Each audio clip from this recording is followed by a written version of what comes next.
Alright guys, welcome again. My name is Winston. Thank you so much for joining me for another training session. I'm super excited to have you guys back here. Today, I really want to talk about goal setting, but probably not in the way that you're thinking about.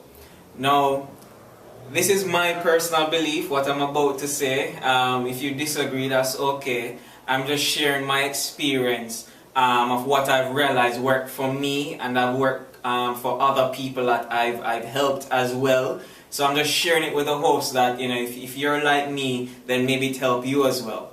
And it is my belief that if you have goals, you shouldn't set deadlines. Now, just hear me out for a minute, because I know there are some of you right now, you're probably getting your pitchforks and your torches ready to burn the entire place down. But just hear me out for a minute. Now, I'm not saying that there's anything wrong with setting deadlines. That's what I'm saying. Some people are actually driven and motivated by deadlines, and in some instances and some cases, deadlines are important.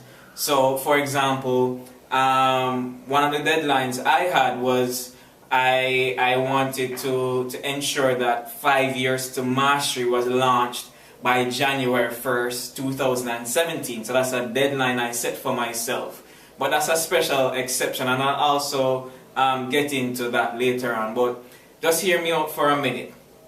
Now, the reason why I say that if you have deadlines, or should I say if you have goals, you shouldn't set deadlines is, as a matter of fact, let me also paint a picture, a scenario for you.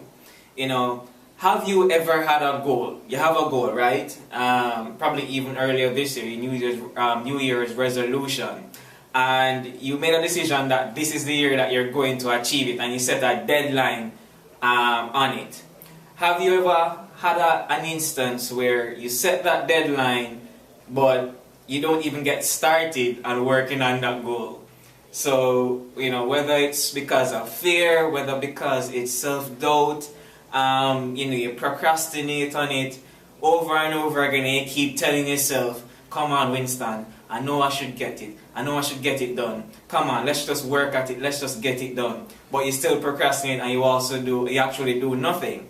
Well, here's what typically happens to us from a psychological and even emotional level, is that when you don't follow through on the things that you commit to, especially in the era of having a deadline, then let's say, for example, as you're watching this, let's say your deadline is whatever it is by December 20th, the end of this year.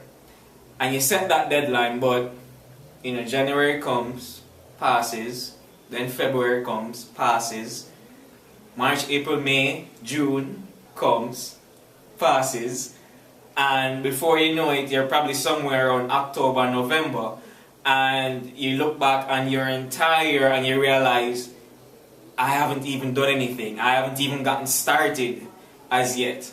Now, what typically happens? What happens is that you start to feel bad. You start to beat yourself up. You start to feel defeated because you didn't do what you said you were committed to do, because you had set a deadline that by X day this must get done, and because it's not done, then it starts to affect your self-esteem. Now, the second reason why I don't believe in setting deadlines is, and this has also happened to me as well, the second reason is, let's say you do set that deadline, you do set that goal, and you do start to work towards it. Then what tends to happen is, as you're working towards it, you're working.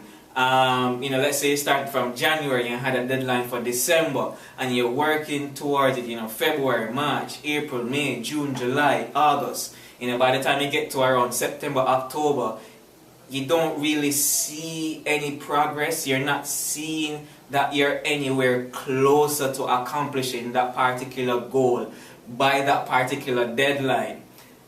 And what happens again? You start to feel frustrated, you start to feel angry, you start to feel disappointed, you start to feel discouraged, you start to feel, what's the use?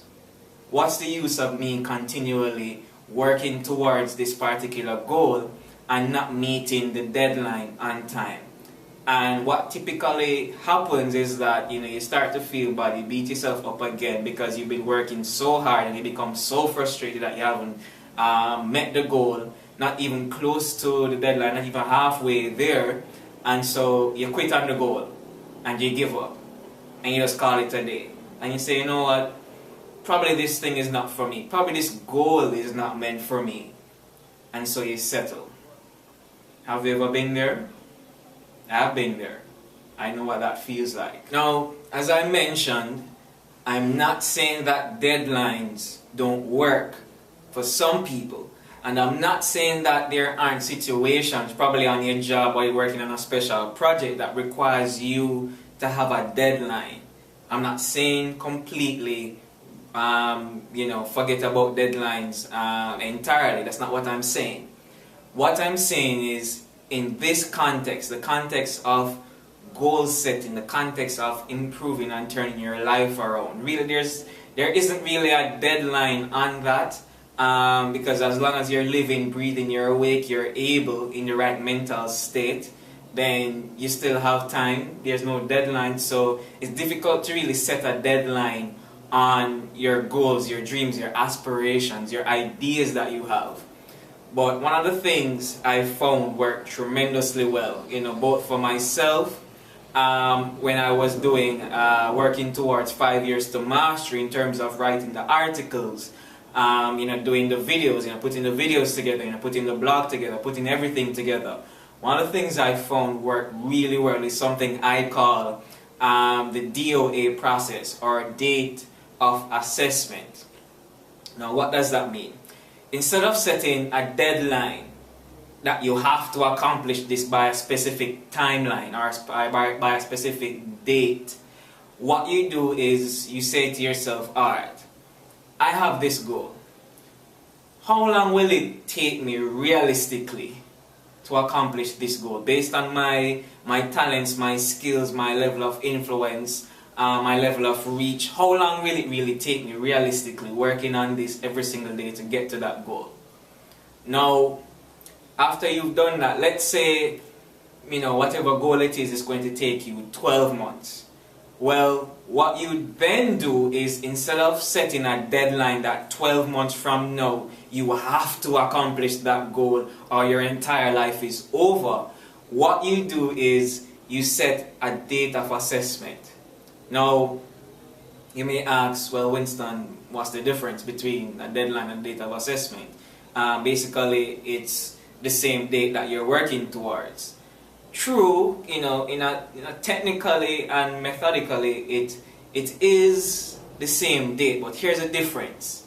And this is the psychological trigger of how, I guess you can call it, trick your subconscious mind to ensure that you stay consistent towards your goal. The difference is, when you have a deadline, there is this sense of anxiety that comes over you that because you feel as though you have to accomplish your goal by that set deadline. However, when you use the DOA process, or date of assessment, then you're not so caught up with trying to accomplish the goal by that time. The date is simply as somewhat of as the name suggests, an assessment point, an evaluation point. So you basically just work towards your goal every day or as much as possible, and then when you get to that date of assessment, then you take a step back, you stop, and you say, okay, how much closer am I to that particular goal? What do I need to do to move even closer to that particular goal if I'm not there as yet? What do I realize isn't working and need to stop doing? And also, what do I realize is working and I need to improve upon and refine my technique in? So that's the purpose of the date of assessment, and that's the simple mind shift, but very significant, where one is, I have to get it done by this time. The other one is, I'll work towards it, and by the time I get to that date, I'm not concerned with whether I got it done or not, or I accomplished the goal by that specific date. It's just a matter of, I'm working towards it. When I get to that date, I'm going to take a step back, assess where I am, make certain course corrections, and then continue working again. And that's the DOA process. Very simple, but very significant. Alright guys, so that's it. I just briefly went over the date of assessment process. Now, what I want to do is get into greater detail, really break it down, help you to understand why I prefer to use the DOA process and how it's actually more beneficial to you in the pursuit and the accomplishment of your goals. So I'm actually going to do that in a more in-depth training video. So if you actually want to gain access to that video, I put a link in below that you can click on, and you can sign up to to gain access to that video. Unfortunately, it's not available here, but you can just fill in your information, and it's available to you for completely free. I'm going to break it down and really help you to understand and how you can also apply it to achieving and the pursuit of your own goals and dreams. Was this video helpful and useful? I would really like to know. If so, subscribe so that you can get updates on more when I release more videos just like this one to actually help you in the pursuit of your dreams, your goals. And also, if it was helpful and useful, I'd love to know. Comment below, let me know, and share it with others, Alright guys, so see you in the next video. I'm Winston, and let's work together to create a powerful you, to create a fulfilling life. Alright guys, see you soon.